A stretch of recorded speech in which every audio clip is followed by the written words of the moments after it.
And KCAL rocks. It is Thursday, which means even without our man Patrick, me and Pep, we got to check in on our sports. What's going on out there, Pep? Hey, good morning, 40. Good morning, everybody out there. Let me start you with a little pep quiz on a Thursday morning. So, 40, this popular NFL quarterback is hosting one of America's most beloved game shows. Who is Aaron Rodgers? Yes, you win. That was Yeah. like the final Jeopardy question, so you win a ton of stuff now. But yeah, Aaron Rodgers, Green Bay Packers quarterback. I think we've talked about this before. Is a one of these fill-in celebrity hosts for Jeopardy. Apparently, I've seen bits and pieces. He's doing a good job. He likes it so much that he thinks he could balance quarterbacking the Packers and being the full-time host of Jeopardy going forward. What do you think? I will say, I normally just kind of randomly catch Jeopardy whenever I'm like flipping through. This week, I have made sure 7 o'clock I am parked there in front of the TV. I have enjoyed watching Aaron Rodgers, and I think he should be like maybe one of the final three considerations when they get down to it. He's been pretty good. Well, so what's bizarre for me is, because I was talking to my wife about this, like when I think of quarterbacks or just athletes that have a great personality, very warm and friendly and charming and all those sorts of things, I don't think Aaron Rodgers, like he's not at the top of my list. He seems like a kind of an off, he's just kind of like an off-put guy, always kind of grumpy, never shows emotion. Like he wouldn't be the guy at the top of my list. Oh, exactly. Yeah, I mean, he's always kind of had that smug bit to him. Yes. But he has a very dry sense of humor, and I think it kind of works well with the Jeopardy thing. I think you're right, because think about it, Alex Trebek, the great Alex Trebek.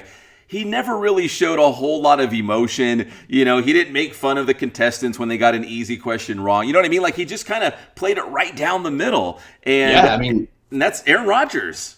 I think he's campaigning out there. He wants the gig full time. Yes. He says he could do the gig full time and keep being a quarterback in the NFL. He wanted to say he wasn't going to retire football for it. So he's actively campaigning. He wants this gig.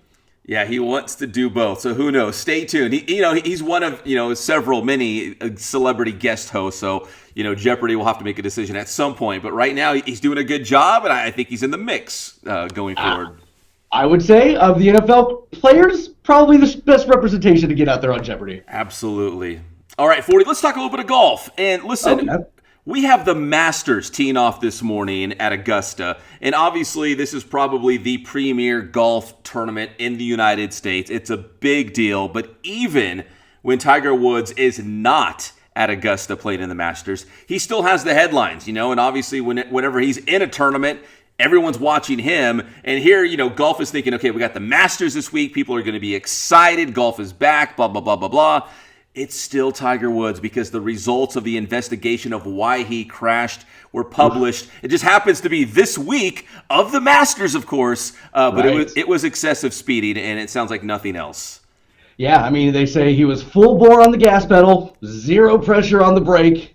People are saying, speculation on whether he mixed up the two, speculation on whether he was even conscious or not, or whether he had fallen asleep. So, I mean, they put out that, yeah, it was definitely speeding was the cause, but there's still a lot of questions on what exactly was going on inside that car. Yeah, a lot of people, 40, were trying to, jump to conclusions and, connect the dots. And, the LA sheriff said, listen, he was not impaired, so it's not like he was drinking or on some sort of medication. It was just excessive speeding. Why he was speeding, why he stepped on the gas, why he was going almost 90 miles per hour, that's a Tiger Woods question, I guess. Right. Yeah, they're questioning all that. It was funny because, I mean, they came out and they're like, look, we know what the results are, but out of respect for Tiger, we're going to keep it private. And you just knew that wasn't going to fly. Like a day later, TMZ was all over it. You kind of figured they would be. Oh yeah. They're the best at it. Somehow they became the news source for all these scandalous events. Whether it's an athlete or celebrity or whoever else, they always seem to get those details somehow. Oh, Harvey's not going to buy into that whole, we're going to respect Tiger's privacy. Harvey's like, no. Give me the details. So Tiger, yes, is the headlines on this big week of golf. Again, the Masters teeing off this morning. It'll finish up on Sunday. And how about if you're Jim Nance, the broadcaster, because you go from calling the Baylor, I'd call it an upset against Gonzaga for the national championship, and then you go straight to the Masters and you get to call the golf tournament. What a week for Jim Nance. I mean, all that excitement from basketball, and then you just got to go sit around a golf course for a while. Until if it gets juicy on Sunday, that's when I kind of lock in and watch. But yeah, Thursday, Friday, Saturday, I'm like, okay, what baseball games are on? What pretty NBA? Yes.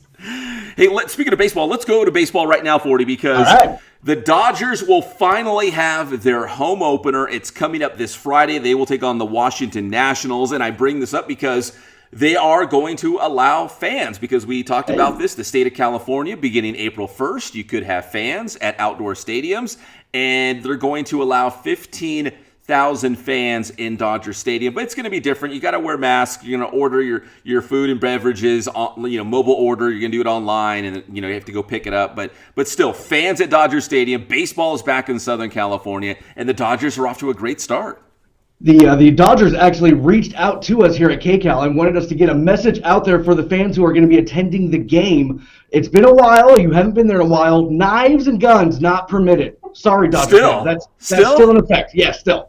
Even with COVID, it's not PPE. You can't use those things. I'll say even if they fit under your mask, you can't. Right. Yeah. Okay. If you can conceal them, you still can't. Still can't bring it in. Sorry. Sorry, Dodger fans. Same rules. At 40, one more thing I wanted to bring up about baseball. We've seen the NBA try this, where they bring out the city uniforms. So it's like an alternative uniform that kind of resembles maybe the colors or something that the city is well known for. Yeah, and basketball does it really well. They do, and I think a lot of people like that alternative city jerseys and uniforms for the NBA. Well, baseball is doing it, and the first one out, and I should say the Dodgers will be getting one. We haven't seen what it's going to look like, but the Dodgers will be getting a city uniform.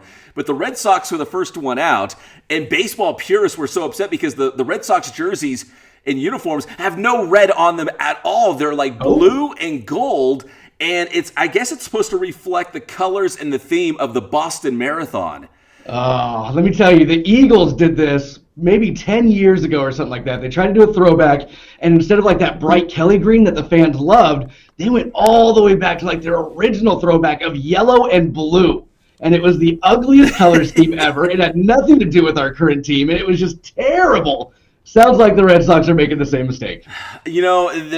From what I've read, they're going to reach the new baseball fans, the millennials, people who are on the fringe of watching baseball. Maybe these cool different uniforms will be like, oh, what's this? Oh, this is cool. Right. Wow, I'm going to buy myself a Boston blue and gold hat, But baseball purists who, obviously baseball is just steeped in all this tradition. They're like, oh my gosh, the Red Sox have no red. How dare you?